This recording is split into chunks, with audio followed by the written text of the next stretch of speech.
Ano pong kasalanan na kinahihiya natin? Ang sagot, inggit, selos. Ayaw nating aminin na tayo'y naiinggit. Ayaw natin sabihin sa iba na tayo'y nagseselos. Subukan mo man, sabihin mo, naiinggit ka no? Ako? Hindi ha? Diba? Ano namang kasalanan ang pinagmamalaki natin? Anong kasalanan na ating pinagyayabang? Ang sagot, kataasan ng loob. Pride. Yan, hindi natin tinatago yan.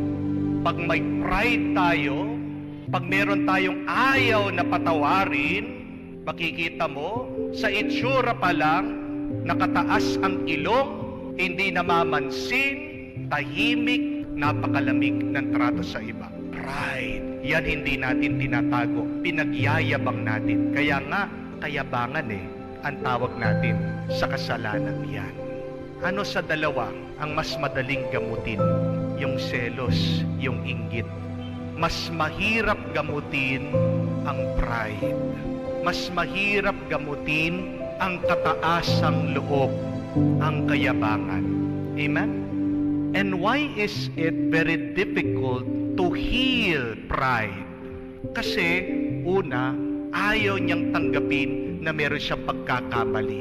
Paano magbabago ang isang taong ayaw niyang aminin na siya ay mali? And remember this, my dear friends, that the sin of the devil is pride. Ang demonyo, dati siyang anghel. Pero bakit bumagsak siya? Tingin niya mas magaling pa siya sa Diyos tingin niya mas matalino pa siya sa Diyos tingin niya mas alam pa niya sa Diyos. Kaya bumagsak siya. Ang kasalanan ng demonyo, kayabangan, kataasan ng loob. Kaya nga sobrang taas, binagsak ng Diyos.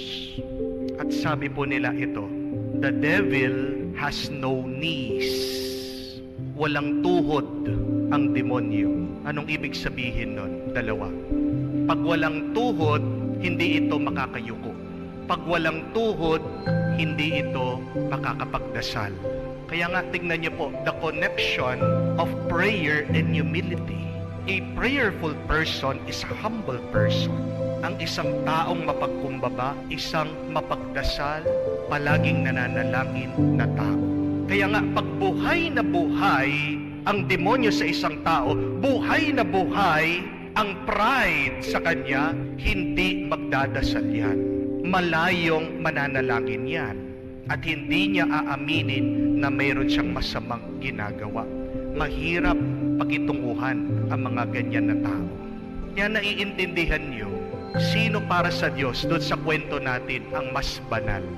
Yung na pinagmamalaki niya ang kanyang sarili, na palagi daw siyang nag-aayuno, na palagi siyang tumutulong, palagi siyang nagdadasal, pagkatapos minamaliit niya yung makasalanan. Pero ano yung itsura ng makasalanan? Ano yung muka ng makasalanan nung siya'y nagdarasal? Nakayuko daw at humihingi ng tawad. At siya ang mas binigyan ng pansin dahil totoo yung nakasulat sa Bible, a humble and contrite heart, O God, you will not spurn.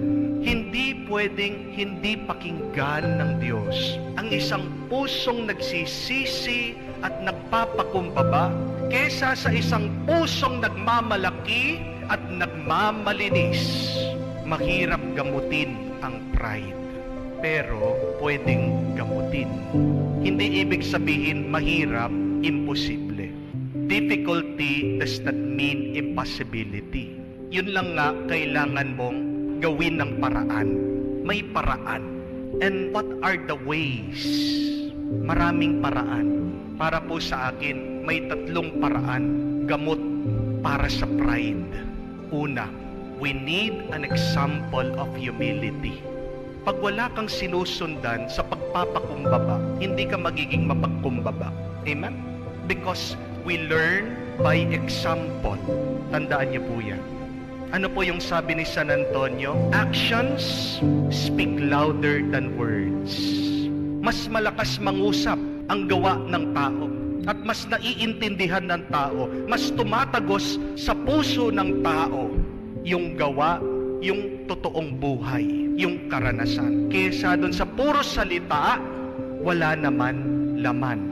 Malaking epekto sa isang taong mayabang, mataas ang loob, pag meron siyang nakikitang nagpapakumbaba. We need more examples of humility. And you need to expose yourself there. You need to follow that. At baka makalimutan po natin ang unang-unang halimbawa natin, tayong mga Kristiyano, sa buhay ng pagpapakumbaba ay ang ating Panginoong Jesus. Jesus, who was God, humbled Himself to become like us in all things except sin. Isipin niyo po yun, Diyos siya, napakataas, binaba niya kanyang sarili, inubos niya, inalis niya ang lahat ng kanyang pagka-Diyos. He emptied Himself for us. That is a prime example of humility. At nung siya'y pinako sa krus, walang natira sa kanya. Inalis niya ang lahat. Yun yung pagpapakumbaba. Kaya nga po, hindi bagay yung tayo ay pumapasok sa simbahan, tayo'y nagsisimba, tayo'y lumuluhod sa harap ng krus, simbolo ng humility, pagpapakumbaba, tapos ikaw meron kang pride. Pagkatapos magsisimba ka, tingnan mo yung iyong suot, tingnan mo yung iyong saplot, tingnan mo kung ano yung nakabalot sa iyo. Puno ka ng ginto. Pero yung sinasamba mo, ni isang diamante, ni isang pera, ni isang ginto, wala siyang sinusuot. Ang suot niya, pako. Pero ikaw, pag maglalakad ka sa simbahan, taas noo. Pag tinitignan mo yung mga tao, minamaliit mo sila. Hindi bagay. That is hypocrisy. Hindi po ba? Yan ay pagpapakunwari. Hindi po ba tayo nahihiya sa harap ng Diyos na inubos, walang natira, tinapon niya ang lahat para sa atin, tapos ikaw naman, nag-iipon na ng iipon. Pinagmamalaki mo sa mga ibang tao. Hindi bagay. Sana kung ikaw ay lumalapit sa Diyos, sana kung ikaw ay sumusunod sa Diyos, lalong-lalo na nakaharap ka sa krus ni Kristo, madama mo naman na kailangan mong magpakumbaba. Matuto ka din na mag-alis, na magtapon ng mga nagiging daan ng iyong kayabangan. Pangalawa, constant love and affection. Paano mo mapapalambot ang matigas na karne? Kailangan mong pakuluin. Kailangan dumaan sa init. At ano po ba yung init ng ating buhay? Pagmamahal, malasakit. Pansinin niyo po, yung mga taong mapagmataas, yung mga taong mayabang, kulang ng pagmamahal yan. Think of this person in your life na napakayabang, napakataas, puno ng pride. Yan yung mga taong malayo sa iba. Yan yung mga taong konti yung kaibigan. Yan yung mga hindi kinakausap. Kausapin nyo.